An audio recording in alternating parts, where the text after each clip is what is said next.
Hey guys, Blake here with another video, and today I want to bring you my top 7 Apistogramma Tankmates. Let's jump straight into the video.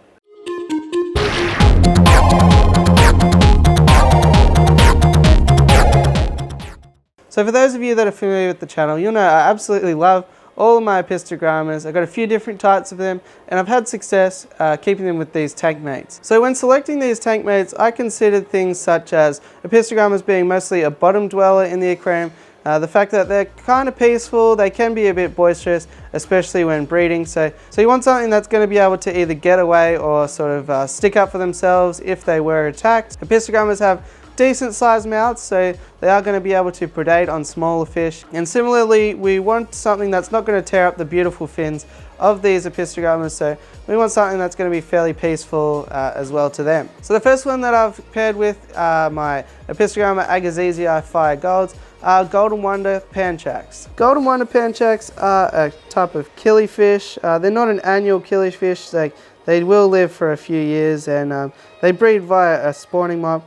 These are a great pairing for Apistogrammas because these are strictly a top dweller, so they're not even really going to be in the zone of Apistogrammas at all. It is important to know though, if you do want to breed the Apistogrammas, then these guys will definitely take down a lot, if not all of the fry. So keep that in mind. Other than that, if you just want two awesome looking fish that are going to be able to be kept together, then Golden Wonder Panchax are definitely worth considering.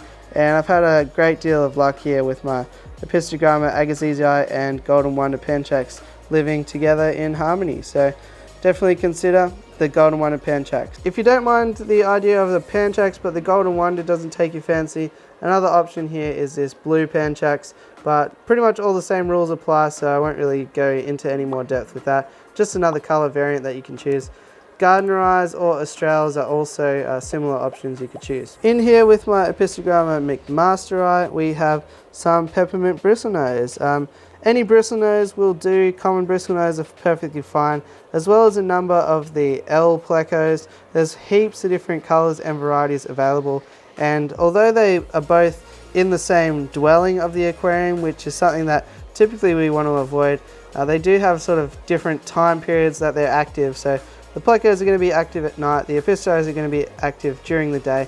So I find for the most part this works.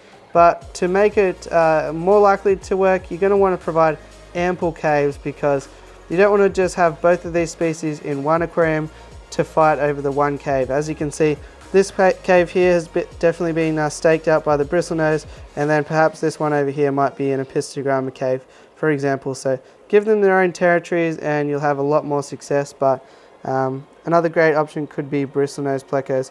Once again, it's probably not a good idea to attempt to breed the Apistogrammas and bristlenose in the same tank, because at night the bristlenose will probably get in and eat a lot of the eggs. So it's worthwhile noting, but I really like the combination of particularly Peppermint Bristlenose with Apistogrammas, and I find that it works really, really well. Another cool option you could choose are Rainbowfish. So Rainbowfish are going to be that bigger size, so they're going to be able to handle themselves if the apistos do get a little bit aggressive.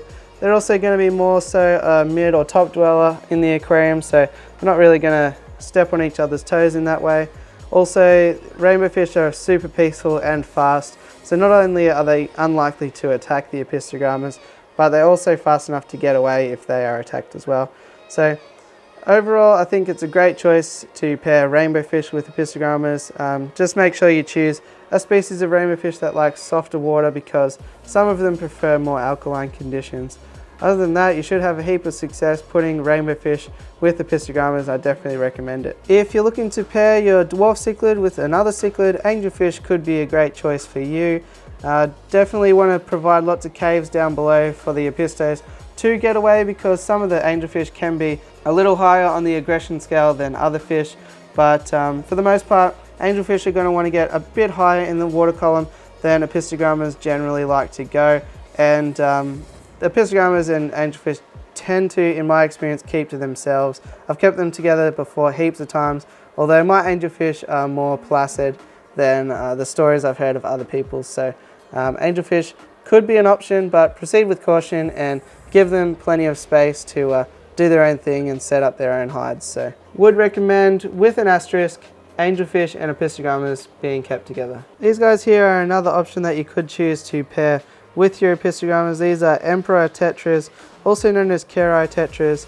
They come in this blue variety and also this black variety. They're a bit larger of a tetra, so they're going to be able to evade any attacks, and they're unlikely to be fully predated on. So they could be a great schooling fish option if you want to keep something in a big group with maybe a pair of apistogrammas.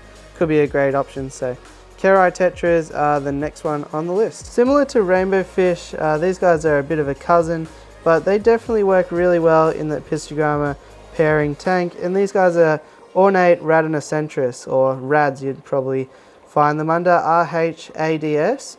And they're sort of a smaller rainbow fish, but a great intermediate between a tetra and a rainbow if you've got a slightly smaller tank. These guys definitely stick more to the top of the aquarium, and I've got them in the McMaster tank as well, so I've had absolutely no issues keeping Ornate Rhads with my apistogrammas. If you're not into this colour form, they do come in many different colours, including a yellow and blue two-tone variety similar to that of a Bozemanite rainbowfish. So I recommend doing a little bit of research into Ornate Rhads if this sort of fish takes your fancy. And if you're looking for a peaceful option with plenty of colour, might be worth considering the honey gourami. Once again, this one comes with a bit of an asterisk because they could be the subject of a little bit of bullying, but they could be worth a shot because honey gouramis are going to be very peaceful to get started. They're a bit bigger, so they should be able to handle themselves.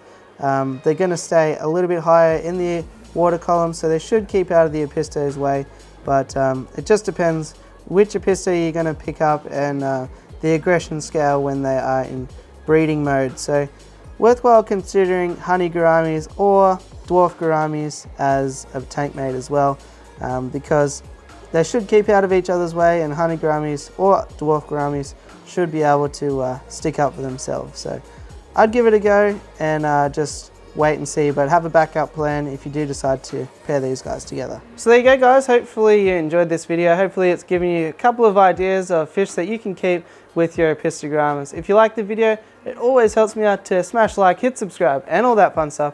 Other than that, I'll catch you on the next one. Have a fantastic day.